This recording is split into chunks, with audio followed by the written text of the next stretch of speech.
스케일업 금융 관련해서 제도 개선 사항인데요. 중진공은 작년부터 전임 이사장 시절 자산 유동화 방식으로 스케일업 금융을 지원해 왔고 올해도 93개사에 약 3천억 규모를 지원한 것으로 알고 있습니다. 잘 아시다시피 스케일업 금융은 재정 승수 효과가 3.5배입니다. 또 더불어 시중 부동자금을 산업자본으로 유입시키는데 상당히 의미가 있다고 생각합니다. 특히 중진공의 업체당 평균 지원 규모가 31억 원으로서 신보의 10억 원보다 훨씬 큽니다. 따라서 많은 중소기업이 선호하고 있고 신청 또한 몰리고 있는 것으로 알고 있습니다. 그런데 현장 이야기를 들어보니까 조금 문제되는 부분이 있어요. 첫 번째, 회사채 신용평가 수수료 문제인데요.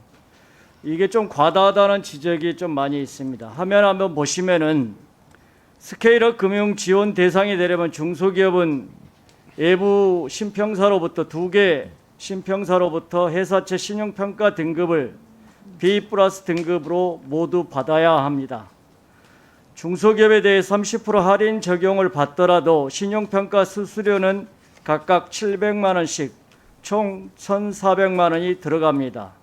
이 비용은 신청업체가 부담하고 있고요. 지원업체로 선정이 되면 그나마 다행입니다마는 평가 등급이 낮아 탈락하게 되면은 또 신평사에서 50% 수수료 할인을 해주더라고요. 그나마 다행인데요. 그래도 업체당 최소한 350만 원, 최대 700만 원까지 수수료를 부담해야 됩니다. 똑같이 자산 유동화 보증을 해오는 신용보증기금은 중소기업에 한해서는 중진공과 달리 자체 평가를 하기 때문에 업체가 부담하는 수수료는 없습니다. 작년 기준 스케일업 금융 접수 업체가 225개사인데 이들이 납부한 신용평가 수수료가 22억 3천만 원에 달합니다. 제가 생각할 때 이러한 수수료는 과도하다고 생각하는데 이사님 어떻게 생각하시나요? 네, 좀 부담이 크다고 생각하고 있습니다. 네. 어쨌든 그 신평사와 협상을 통해서 수수료를 조금 낮추든지 아니면은 중진공이 기확보한 예산으로 지원해 주든지 무언가 좀 방법을 찾아볼 필요가 있다고 생각하고요. 두 번째 말씀드리겠습니다. 다음은 이자 납부 방식에 대한 지적을 안 할 수가 없는데요. 화면을 보시면은 신보의 프라이머리 CBO는 이자를 분기별로 납부하고 있습니다. 중진공은 3년치 이자를 선치하더라고요. 예를 한번 들어보면은 스케일업 금융에 29억 원을 어떤 업체가 중진공으로부터 지원을 받았다고 한다면은 3년치 이자가 3억 2,400만 원입니다. 이걸 선치로 납부하고 실제 지급받는 돈은 25억 7천만 원입니다. 기업 입장에서 상당히 가혹하게 느껴질 것 같아요. 물론 신보와 직접적인 비교는 어렵습니다만 신보는 후순위 증권 인수 방식으로 3%를 기업이 나중에 인수를 해야 되죠. 그렇다 할지라도 은행권에서는 2000년대 초반부터 불합리한 금융관의 개선 차원에서 이자 선취 관행을 개선해 나가고 있는데 연대보증까지 배제한 정책 금융기관인 중진공이 오히려 상당히 좀 그 기업 입장에서 바람직하지 않은 이자 선취 방식 개선할 필요가 있다고 생각하는데 이 부분도 어떻게 생각하십니까?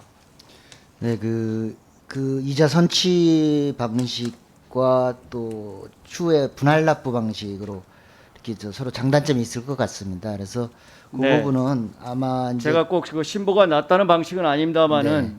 어쨌든 기업 입장에서 3년치 이자를 선취하고 정책 자금을 지원받는다. 어느 기업치고 기분 좋을 방법은 없다라고 생각하니까 그 부분에 대해서는 조금 더 고민이 필요할 것 같아요. 한 가지 더 말씀을 드리겠습니다. 상한 조건 리스크도 중진공하고 기업 양측에 다 불리하지 않을까 생각해요. 이 신보 같은 경우는 3년 거치 후에 20%를 상환한 다음에 차안으로 연장이 가능하죠. 반면에 중진공은 1년이 지나면 20%를 상환해야 되고 2년 차 20%를 순차 상환하고 3년 차에는 연장 없이 60% 모두를 무조건 상환해야 하는 부담이 있습니다.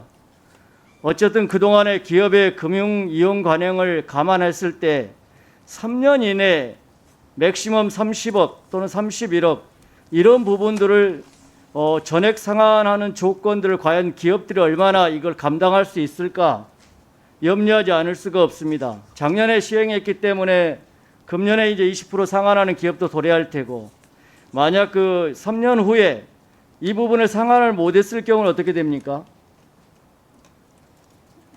아마 이 조건대로라면은 부도 처리될 수밖에 없다라고 생각이 드는데, 그렇다면은 기업 입장이 아니 우리 중진공 입장에서도 상당히 그 리스크의 부담이 있어요. 뭔가 3년이 도래하기 전에 신보처럼 차환 발행에 대한 여지를 남겨두든지 아니면 다른 상품으로 대출 상품을 갈아탈 수 있는 이런 부분에 대해서 조금 고민이 필요할 것 같아요. 이 스케일업 금융 기업들한테는 정말 필요합니다.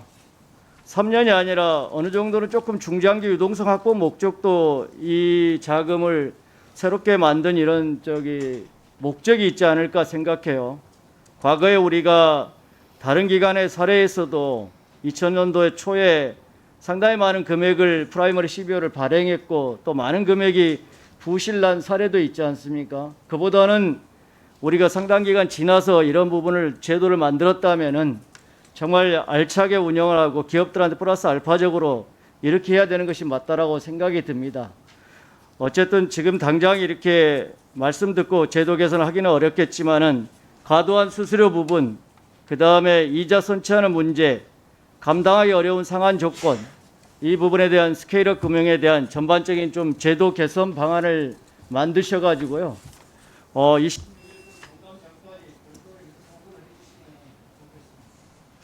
네, 간단히 답변 드리겠습니다. 지금 의원님 지적하신 수수료 문제, 또 이자 선취 문제, 상환 조건 문제, 기업들에게 부담이 있는 것은 사실입니다. 첫 번째로 이제 신용평가 수수료는 그 신용평가에서 수행하기 때문에 수수료가 사실은 정형화되어 있어서 그나마도 이제 1,000만 원씩인데 중소기업에 30% 할인을 해줘서 이제 700만 원씩 두 번 해서 1,400만 원을 내고 있는데 큰 폭으로 이제 인하를 하기는 참 쉽지는 않을 거라고 생각을 합니다. 그래서 하여튼 그 부분을 조금 더 그 다른 부담할 수 있는 방법 또는 재정 당국하고도 한번 협의를 해봐야 될 것 같고요. 그래서 그 부분을 부담 경감 방안에 대해서 고민을 해서 검토를 해서 보고 드리도록 하겠습니다.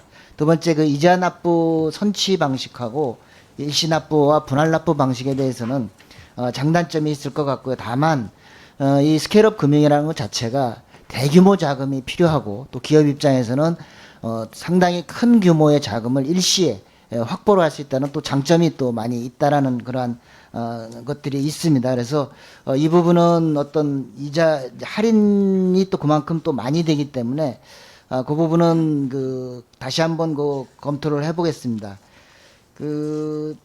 마지막에 이제 상환 조건에 대해서는 스케일업 금융 회사채 발행이 원금을 이제 분할 상환해서 나중에 상환을 이제 해주고 있는데, 하여튼 만기 시점에 지금 의원님 제안해 주셨던 다른 상품으로 뭐 대출한다든지 하여튼 여러 가지의 그런 추가적인 차환 같은 형태의 어떠한 대안이 있을 수도 있다라고 생각합니다. 하여튼 그 부분도 당장 어떤 결론을 내릴 수는 없겠지만 개선 방안을 한번 강구토록 하겠습니다.